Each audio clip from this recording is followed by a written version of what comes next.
Welcome back po sa aking munting channel, Mr. Ukol. Nandito na naman po ang inyong lingkod para magbigay ng tips at giya para po sa araw ng linggo, November 10, 2024. Meron tayong 7 karera na lalargahan. Bagong lahat, no? Papasalamat nga pala ako sa ating mga masugid na mga nagko-comment po ng compliment dito sa ating message sa comment section ng ating YT. Maraming salamat po. Yan po sila. Yan po. Napakababait nila at very supportive sa ating channel. Salamat po sa inyong lahat. Start na po tayo, no? Race number 1 po. Ito po yung start ng ating winner take all event, covers races 1 to 7. Actually, yung karera para bukas is ang main event po is 2024 Philracom 2-year-old second leg juvenile stakes race pala, sorry. Second leg ng juvenile stakes race. Dito race number 1, 5 kalahok tayo, 1,400 meters, 3-year-old and above maiden race. Dito ang gusto ko yung number 4 na si Master Bell. Jadi si Master Bell tumakbo last time out na nakalaban si Blackjack. 1.16 ang tinala sa 1,200 meters. Ito medyo may tuli na kabayo. Bell Racing Stable to. Alam naman natin naman na magagaling ang mga kabayo niyan. Kaya para sa akin po, susuluhin ko po entry number 4, Master Bell. Good luck po. Race number 2 na po tayo, bayang karalista. Ito naman po yung ating pick 6 event, covers races 2 to 7. Meron tayong 7 kalahok but 5 in betting options lang po. Ito po yung second leg ng juvenile stakes race. Gandang karera nito, no? Mga batang kabayo. Makikita natin yung mga dito natin siguro makikita yung mga panlaban sa Triple Crown next year. Itong karera na to. Actually, 1,400 meters ang karera, no? Dito ang gusto ko yung number 2 na si Constatic Offer.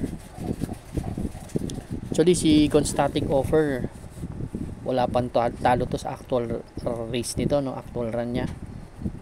Ang unang panalo nito last October 27. Tinalo nito si La Luna, si Midnight Bell, tsaka sila Heartfelt. Andito rin si Midnight Bell, no? 111.8 po ang tinala niyan sa 1,200 meters. Napakatuli na kabayo di bandera. Then ang huling takbo niyan is ayun pala yung huling takbo niyan, pero ang unang takbo pala niyan, sorry, na unang takbo niyan August 25. Nanalo po yan, tinalo niya si Catania. Nagtala ng 112.2 naman po sa 1,200 meters. Kaya napaka inam nitong kabayo na to. Tingin ko walang masyadong matulin, kaya tingin ko solo ere na. Kaya susuluhin ko rin po entry number 2, Constatic Offer. Good luck po. Race number 3 na po tayo, bayang karalista. Ito naman po yung ating pick 5 event, covers races 3 to 7. Dito sa race number 3, meron tayong siyam na kalahok. Distansya po 1,400 meters. 11 to 15 split itong grupo na to. First choice po, number 7, Bantay Sarado. Si Bantay Sarado, last October 27, segundo dumating to kay Go Aidan Go. Actually, dalawang sunod na sumigundo to, no? Huling takbo nito kay Go Aidan Go, segundo, 127.4 ang tinala. Same rider ang sasakay. Ganda ng post position. Then, angkop ang distansya, 1,400 meters. Kaya malaki ang chance ang manalo sa akin ito. Ang second choice ko po, yung entry number 4 na bagong baba, na si Antonio de la Mugis. Actually, si Antonio de la Mugis, tumakbo dun sa 16 to 21 split, kada heavyweight.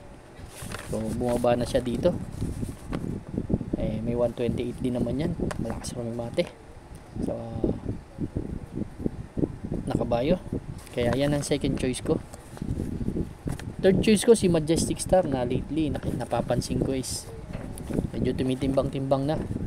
Ito, mahusay na kabayo to eh. Medyo Naghahanap lang ng magandang kondisyon to. Last October 26 po. Pang-apat dumating to, doon kila work from home, 128.6, same rider ang sasakay. Gamay ni JD Calagos yan, no? Kaya race number 3 ang first choice ko, entry number 7, Bantay Sarado. Second choice number 4, Antonio De La Mugis. Third choice number 3, Majestic Star. Good luck po. Race number 4 na po tayo, bayang kanarista. Pick 4 event covers races 4 to 7. Meron tayo dito na 11 kalahok but 10 in betting options lang. 1,400 meters distance, 6 to 10 split itong grupo na to. First choice ko po, number 11, Flywheel. Si Flywheel, huling takbo, tersero dumating dun sa maiksing karera, kala day 6 makina, last October 13, no?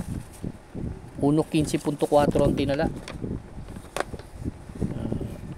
Actually, itong kabayang to, galing sa 11 to 15 split to, kaya gagaling din na nakakalaban ito. Kaya ayan po ang first choice ko. Second choice ko yung number 7, Snow White.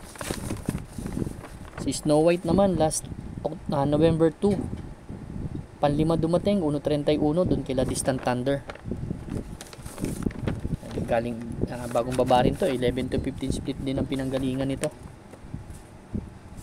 Kaya yan po ang aking second choice. Third choice ko number 5, Nosinyang Yana, na although hindi maganda yung prueba pero segundo na nakaraan kay my boy Lollipop. Tingin ko meron na rin tong kabayo na to.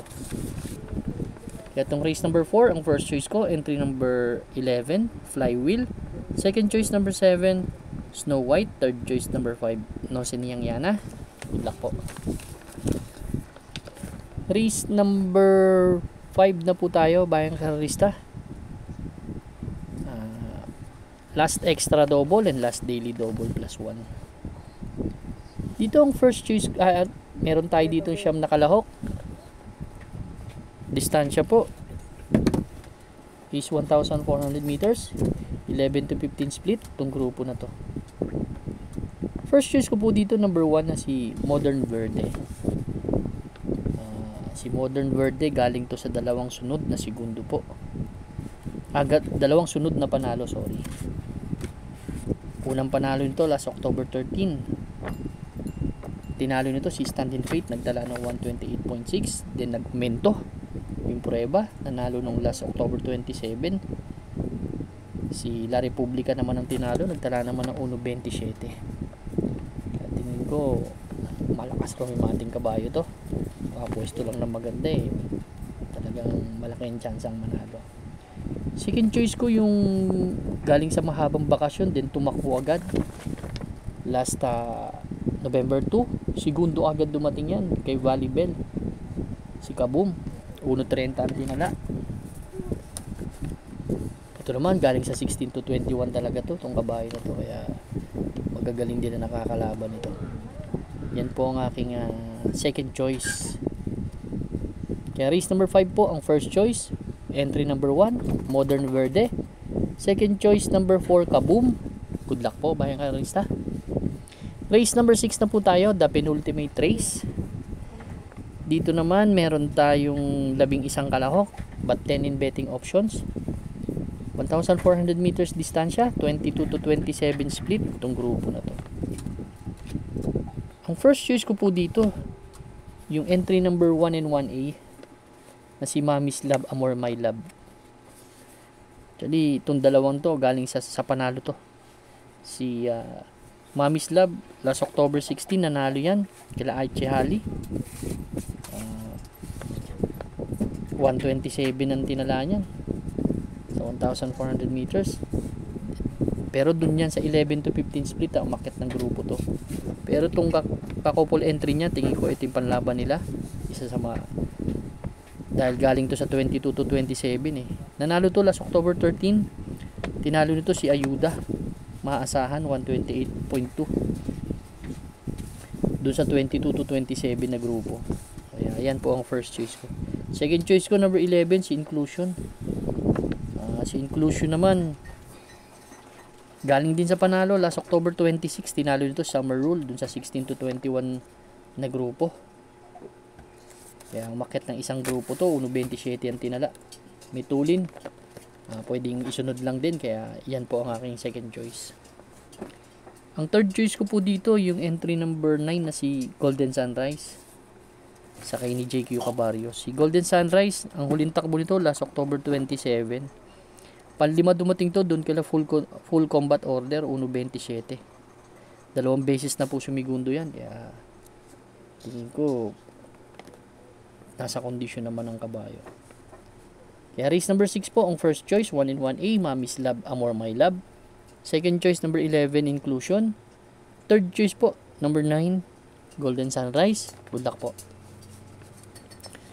Race number 7 na po tayo. Last and final race for Sunday racing.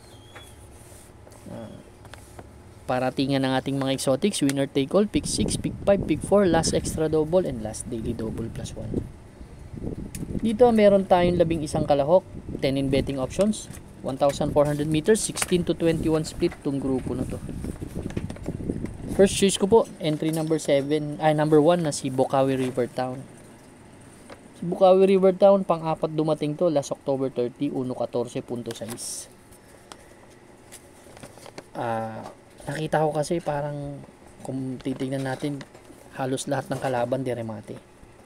So baka maka-solo ere. Magaling to kasi pag nakaka-solo ere, gumagawa ng magandang prueba to. Baka hindi nila abutin. Gamay pa ni Aguila to. Yan po ang aking first choice. Second choice ko po galing sa panalo, si Domsat 7. Si Domsat 7 naman, ganda ng huling panalo nito last November 3. Tinalo nito si Victorious Angel. Medyo hindi pa maganda sinalida nito. 1.28 yung tinala. Itong kabayo na to may tulin din to eh. Nakakasunod din sa harap to. Tingin ko ito pag nakasunod sa harap may chance ang manalo. Ganun na rin yung couple entry niya. Ang third choice ko po dito, number 11. Siguro dehado to dito, si Yabadabadur. Yabadabadur galing sa 2 segundo to. Si Yabadabadur. Last October 29 segundo to kay Artseb 1.14 ang tinala. Sa 16 to 21 split naman din talaga tumatakbo to. Kaya yan ang third choice ko. Malakas rumimati kasi puro maiksi lang ang tinakbo na nakaraan eh. Kaya segundo rin to kay extra addition eh. Last October 9. Kaya palaging bitin eh. Palaging segundo. Kaya ito mahabang karera. Ang ganda ng post position. Baka makachamba. May mga kursunada pa po kayo dito. Marami may panalo po dito. Diyan si Seychelles, si Ombre, Stripe of Pink, Bohemian yan. Pero ako, ang first choice ko, entry number 1, Bocaue River Town.